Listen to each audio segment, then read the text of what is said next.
Hi guys, welcome back to the channel. It's Max here from Maximum MMA. Today I'll be delivering my full card picks for Movsar Evloev versus Lerone Murphy. I just want to apologise for not, I said I'd do like a full fighter breakdown on Lerone Murphy like I did for Movsar in my first ever video. But I kind of just fell asleep rewatching Murphy versus Emmett, so I just binned it off really. Couldn't be bothered. But anyway, let's get into the video. So, first fight of the night, we've got Chanel Dyer versus Ravina Oliveira. Chanel Dyer, she fights out of Great Britain top team.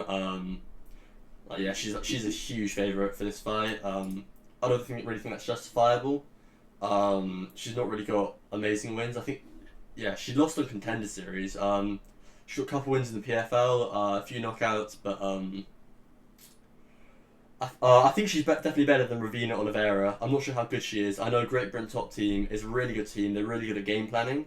So I'm going to pick her to win by a unanimous decision. Yeah. Now we've got the one, the only, Shamrock versus Abdul Karim Al Sawaldi, the Prince of Palestine. So I'm going to pick Shamrock by unanimous decision, but I can see him getting a submission. I think Abdul Karim Al Sawadi is definitely the better striker, but Shamrock's grappling is what will separate them. Shamrock, he didn't look great in his debut, but he was fighting Mini Khabib, fuck's his name, like Aliev, I think his name is, or something. Narulo Aliev, and I think Narulo Aliev is actually quite a good prospect. He's quite a good fighter, so I don't really think that's a bad loss. He was kind of getting pieced up in that fight, and Aliev really isn't known for his striking, so I'm slightly worried. Shamrock, clearly doesn't have the best striking defense, but almost all his wins are by rear naked choke. Like he's a very good jiu-jitsu practitioner. And Abdul Karim Al Sawaldi is coming off of a very long layoff. His last fight was 2 years ago. He got chinned. And I think that was his first fight in the UFC. He's got a win over George Hardwick. That is a good win to have. George Hardwick is probably one of the best lightweights outside of the UFC at the moment. So yeah, I mean, I think Shamrock will win a decision. It'll be quite a close fight. I can see it being split. But it's in England. So it'll probably be unanimous. Yeah, Shamrock by 29-28 unanimous decision. Now we've got Louis Sutherland versus Brando Pericic. So Brando Pericic, he's actually a really good prospect heavyweight. And you're not going to hear that very often, like someone who's a prospect at heavyweight that's actually quite good. Like he got first round. He won by a first round knockout on the Perth card last year, I believe. He trains at City Kickboxing, great team to have around you. Very good game planning. At the same time, Louis Sutherland, he's a Great Britain top team. That's probably the best gym in the UK versus the best gym in New Zealand. So it's like, yeah, these guys, the best gyms in their countries, both going to have very good game plans going into this. Louis Sutherland, his only loss, he's 0-1 in the UFC and was first round submission by Volter Walker. I don't really hold that against him. Volter Walker is arguably a top 5 heavyweight in the world. It's not, that's a rough fight for your debut. I'm not going to hold that against him. But I do think Brando Pericic will win this fight. I think he'll knock out Louis Sutherland in the first round. Louis Sutherland, he's not the same guy he was in the regional scene. He was juicy on the regional scene. Let's just say it as it is. Yeah, there's not too much to say about it. Brando Pericic, first round knockout. Louis Sutherland, he's a good fighter. I think he can definitely fraud track some guys in the heavyweight division.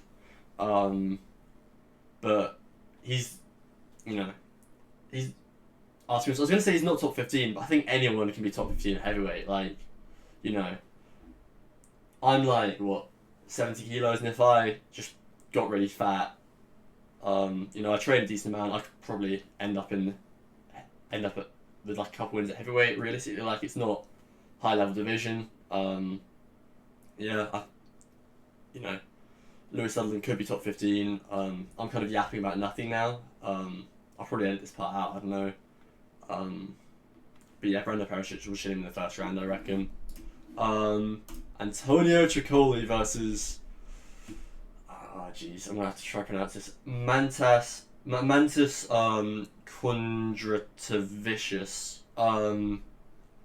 Kondratavicius chins him in the first round. It's a pretty easy pick. Antonio Tricoli just isn't that good.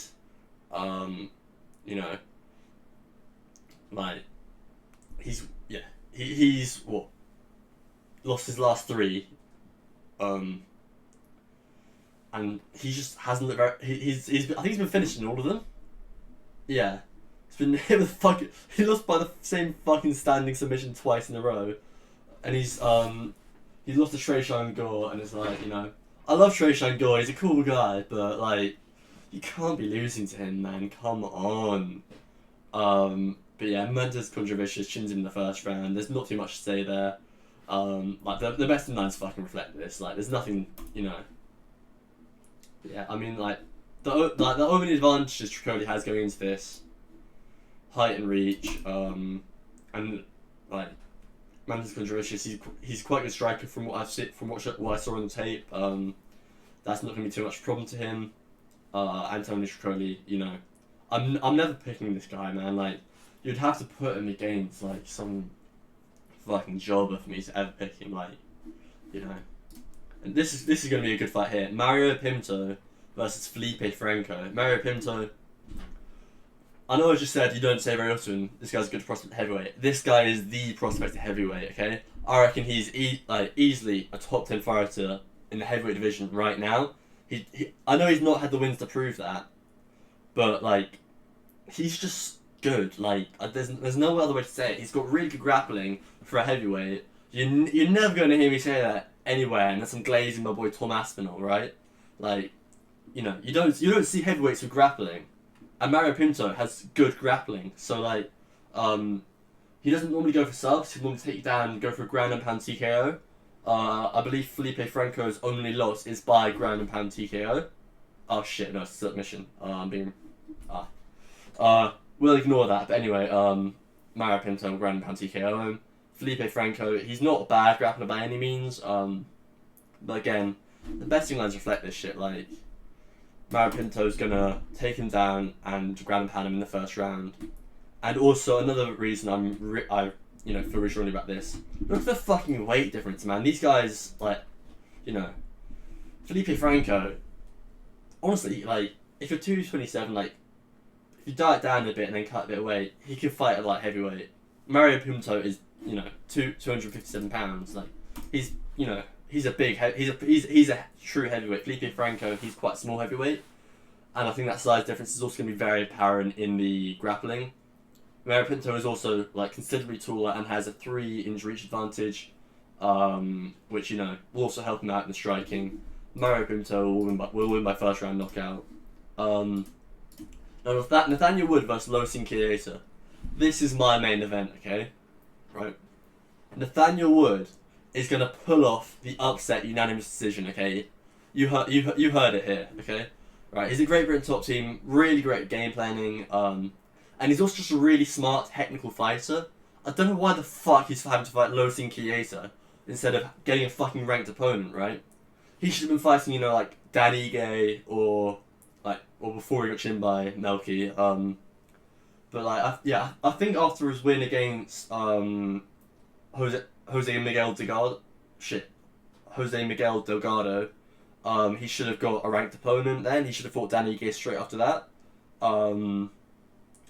You know, it was a close fight. Everyone's saying it's robbery. Nathaniel Wood won that fight, okay? He won that shit. But the only thing I'm worried about here for Nathaniel Wood is that he does get dropped in, like, basically every fight. But he's got really good recovery. He survives really well. And he's really good at, you know, making reads, fighting really technically, mixing in the grappling when he needs to. He's a really good mixed martial artist. He's a really well-rounded fighter. Lerone Murphy, from my film study from him, all he's got is a fucking right hand, and doesn't even set it up that well. Like, I think Nathaniel Wood will be able to sort of work around that, and like, you know, Los Inquieta, he's a decently sized favourite. When I don't really think he's actually showed that much. He's not fought any high level competition. Like everyone's like, oh, he's double champ at Octagon, but it's like, what does that really mean? You know, like Octagon's not this like not this amazing promotion. You know, like it like the PFL and Bellator are better than Octagon. You've seen how some of those guys have done when they're coming to the UFC. And like Nathaniel Wood in your UFC debut is a fucking hard matchup, right? Nathaniel Wood is like just the crafty vet of the 145-pound division, right? I think he's got this in the bag. I reckon he wins unanimous decision, 30-27 or 29-28. Yeah. Mason Jones versus Axel Solo is going to be an amazing fight. I'm also really looking forward to this one. This is quite a close fight. It's definitely a hard fight for Mason Jones. Axel Solo is moving down from 170 pounds, I think. I might be wrong with that. Don't take my word for it. But Axel Solo, he's your typical French fighter. He's got some really nice kicks. He likes his range. And he's definitely a very good fighter. He's undefeated. That being said, I think Mason Jones finishes him in round 2. Mason Jones just really scrappy.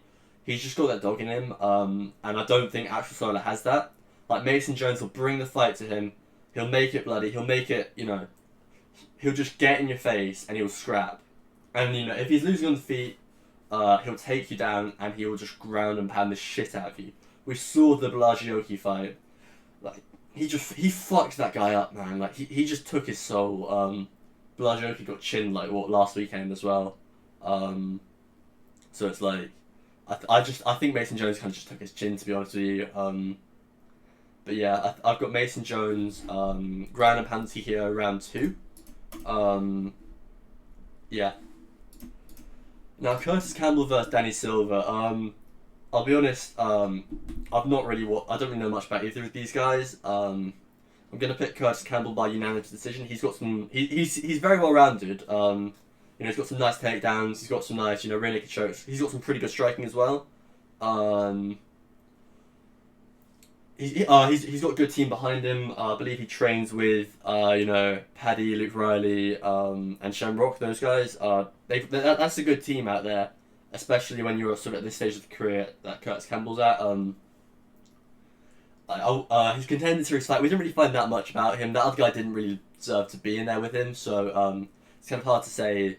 He's like this elite fighter, but I do think he'll win a unanimous decision over Danny Silva.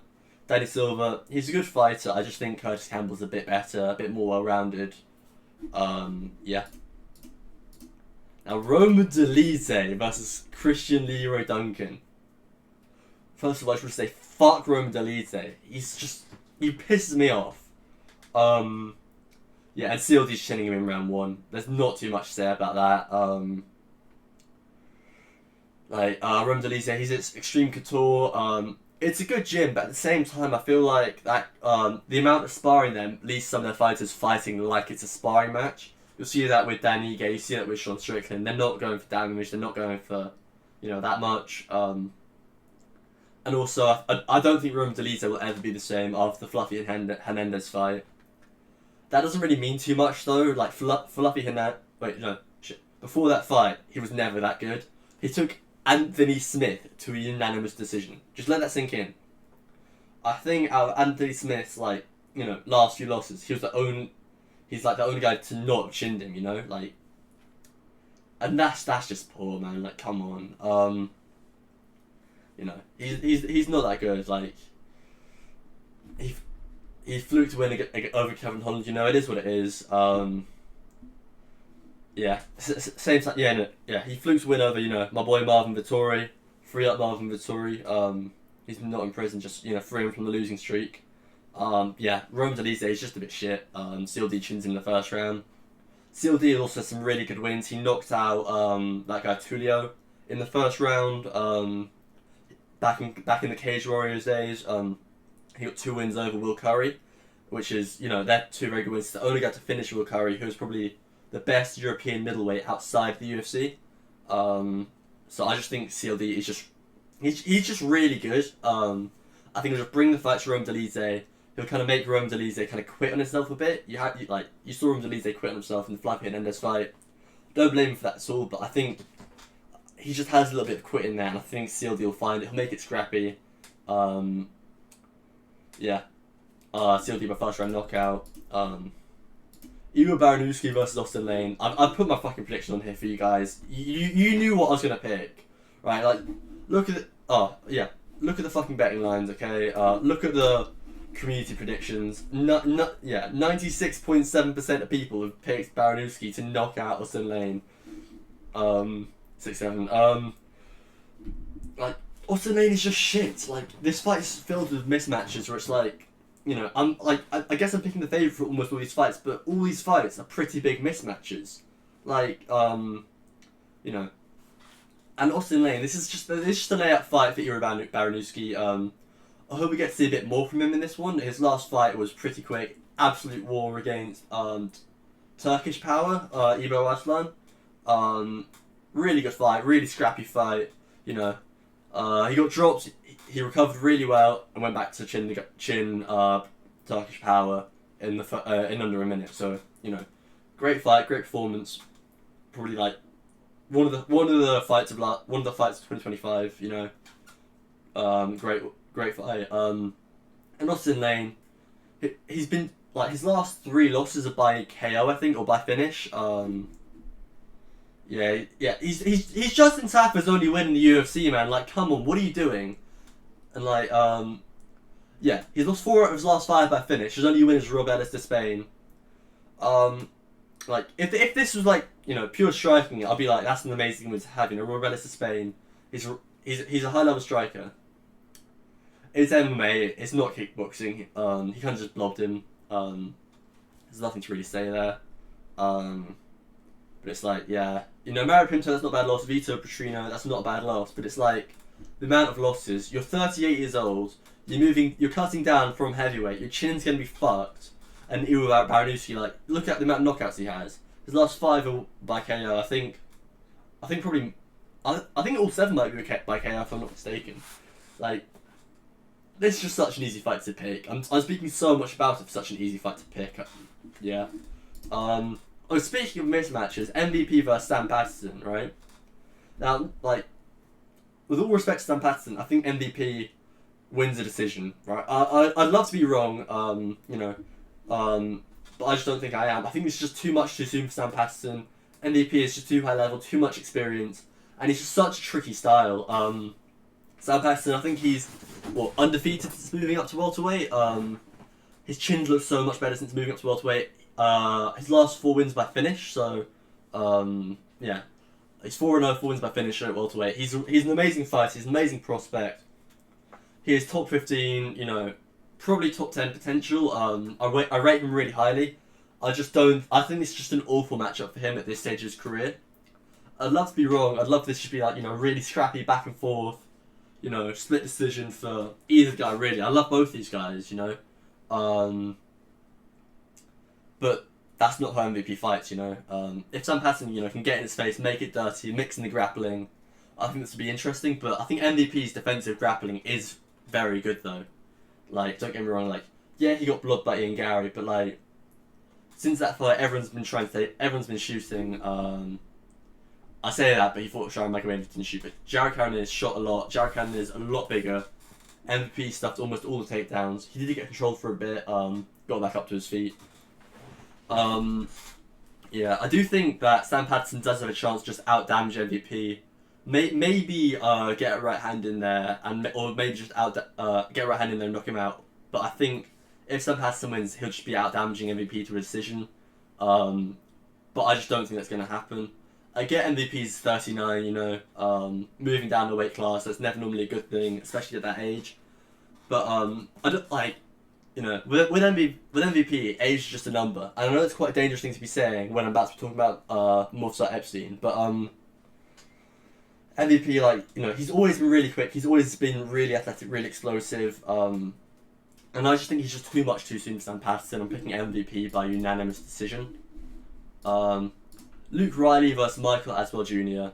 I'm picking Luke Riley by round 2 TKO. You know, everyone's saying, like, you know, his defensive grappling isn't great. If you take him down, you know, that like if someone can take him down and properly control him, that could be a problem. Like looking at Bogdan Grad, just took down Luke Riley for the first round, controlled him. But Bogdan Grad, that like being out grappled by Bogdan Grad, that's not a bad look to be fair. But Luke Riley does get out grappled for a bit in almost all his fights. Like the fight before Bogdan Grad, Tariel Abbasov was the exact same as Bogdan Grad fight. Got out grappled the whole first round. Managed to get back to his feet in like in the last 10 seconds. Round 2 comes along, just chins the cunt. Like, and honestly, I think the same thing's going to happen here. I think his defensive grappling is going to improve a lot. You know, he trains the Paddy Pimblett. That is a guy who can, you know, hold you down and stuff. I think this is a decent matchup. I don't know why the fuck it's the co-main event though. That just pisses me off, right? There is no reason to have Luke Riley versus Michael Aswell Jr. as the fucking co-main event. MVP's on the card. CLD's on the card. You know, Nathaniel Woods is on the fucking prelims, and this shit's the co-main event, alright? Get Nathaniel Wood on the fucking main card. Get Curtis Campbell, Luke Riley, and Ira Baranowski off of the main card, right? There's some fights you can move up to main card, you know? Like, Mario Pinto, main card fighter. Like, Nathaniel Wood, main card fighter. Like, why is this not on the main card? This is such a bullshit, like, fight order. You know? Yeah. Michael Aswell Jr., he's a good fighter. You know, trains with Joshua Van down at the 4 Ounce Fight Club. But at the same time, you know, Joshua Van's style, I think it is limited to flyweight. And look, he doesn't even fight that much like him. So I'm picking Luke Riley by round 2 TKO. Yeah. And this is what you all came to see. My pick for Movsar Evloev versus Lerone Murphy. I'm going to get stats up and do a much more in-depth breakdown on this one. So, right. I think Movsar Evloev wins a unanimous decision here. Like, yeah, I don't I don't know what to say. He kind of just Lerone Murphy's been taken down by almost everyone in his career. And Movsar Evloev is the kind of guy where, you know, if you get taken down, you're kind of staying there. Lerone Murphy's quite good at scrambling back to his feet, to be fair to him, but you're taken down and controlled by Danny Ige, and like Movsar ran through Danny Ige. Like, yeah, you know, like if you look at their wins, like Lerone, like, you know, he could pull off the knockout upset, but he's not a huge finisher. Like, you know, all his fights go quite long. Yeah, like both their fights go quite long, you know.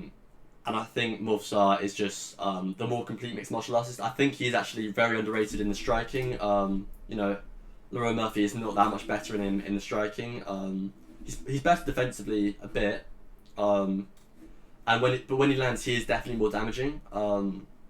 Although I say definitely, it's not actually by that much. And they land pretty similar amounts of strikes per minute. The difference is in the grappling, right? Like, we know this. You know, Lerone, he's got decent takedown defense, I guess. He shoots a bit like that. He's not shooting in Movsar. I don't know why I'm talking about that.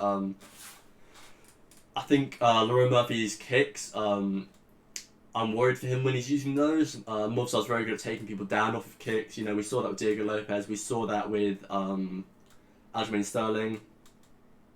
And like we saw, Movsar Evloev is really good at just scrambling with these. He's just really good at scrambling with Aljamain Sterling, high level grappler, right? Got some really good takedowns on Arnold Allen, really high level anti grappler, right? Like he's got some really good wins. You know, took down controlled Diego Lopez. To be fair, like Diego Lopez does just lay on his back whenever you take him down, just throw up triangles. So I guess controlling him's not like too insane to say, but his submission defense is really good. Lerone Murphy does, you know, threaten that guillotine when people shoot on him. If he tries that on Evloev, it's gonna end the same way as Arman Sarukian versus Dan Hooker, BSD versus Dan Hooker, right? Like, you're not Dan Hooker versus Mateus Gamrot, okay? It's not like it's not this kind of matchup. Evloev's just too high level for a wrestler. And also like one thing, right, that comes to grappling. Lerone Murphy is over the age of consent so Epstein might not be as, big, or as might not want to push the grappling as much. He like yeah, Murphy's not a 17-year-old girl. Like, he might not be wanting to chase takedowns as much, but yeah, and also Lerone likes to fight off the back foot a lot. Movsar does actually pressure quite well, and when you pressure Lerone Murphy really well, his output just falls off a fucking cliff, right? We saw that in part at the Josh Emmett fight. Before I fell asleep, Emmett was just really heavy pressure, and Lerone kind of just froze up a bit. Didn't really throw enough. But that could also partially be due to the power threat, which Epstein doesn't really have here. Another thing I want to talk about is I think Movsar's juicing, man. Like, the amount of time he takes off in between fights is just so suspicious, and like he's so much bigger than in his last fight, right? Like, he's just gotten so much bigger, and like he also lives in like a part of Russia where it's just quite hard to test you. Like, in the UK and in the US, you get tested like much more regularly than you do anywhere else in the world. That definitely helps him, mask his cycles a lot better. He's going to be very strong. But to be fair, these guys are going, physique for physique in the featherweight division, right? These guys are probably the two best physiques in the division. That's kind of relevant here. Another thing I want to talk about is Lerone Murphy did look quite dangerous in their face-off. He looked like dialed in. He looked like he wanted to go for Movsar Epstein. But I just like, and I think if he does that, like, he has a decent chance. I think it's harder for Epstein to shoot when he's on the back foot, all that kind of stuff. But we've never seen Lerone do that in any of his fights. So how I'm gonna expect him to go out and do that, right? Like, yeah, I don't know. There's not too much else to say here. Like, Epstein wins are boring. I'm not gonna say it's boring. It's like he's not actually that much. He's not actually that boring of a fighter. But either way, this fight's ending in decision. To be fair, Lerone Murphy could time a knee up the middle. When Epstein shoots, like he's got a big tell where if he throws a left hand, he will shoot with his head on the inside. If he throws a right hand, he'll shoot his head on the outside. Lerone could, use that information to try to time a knee. We saw him do that very early on in his UFC career. I forgot the guy's name. The guy was like an irrelevant jobber at featherweight though, so it's kind of, yeah. So I think Movsar Epstein will win a unanimous decision here. I hope I'm wrong. But yeah, also another factor in this fight, I know I keep saying, that's what I've said. Oh wait, here's another factor. Because John Silver, like, these guys competing for title shot, and John Silver's claiming he's going to get it, right? These guys want to go out there and have a standout performance, right? Like, these guys are probably going to try and look for a finish here, which is very out of character for both of them. So we'll see if that makes a difference. Yeah. I think I find quite weird as well, right, is I think Epstein beats Murphy. I think he beats John Silver, right? But I think, like, out of the three of them, he is the easiest matchup for Volk, right? The way you finish Volk, the way you beat Volk is by knocking him out.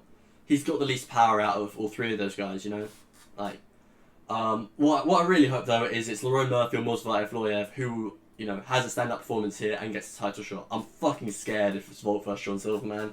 Like, I think Volk would get chinned if that happens. Like, I really don't want it to happen. I really want one of these guys to have a stand-up performance. So, please be fast tonight. Please be fast tonight. Save Volk, man, please. But, yeah, that's really it for my breakdown for this fight. That's it for the video, really. I hope you enjoyed, and like and subscribe, and I'll see you guys in the next one.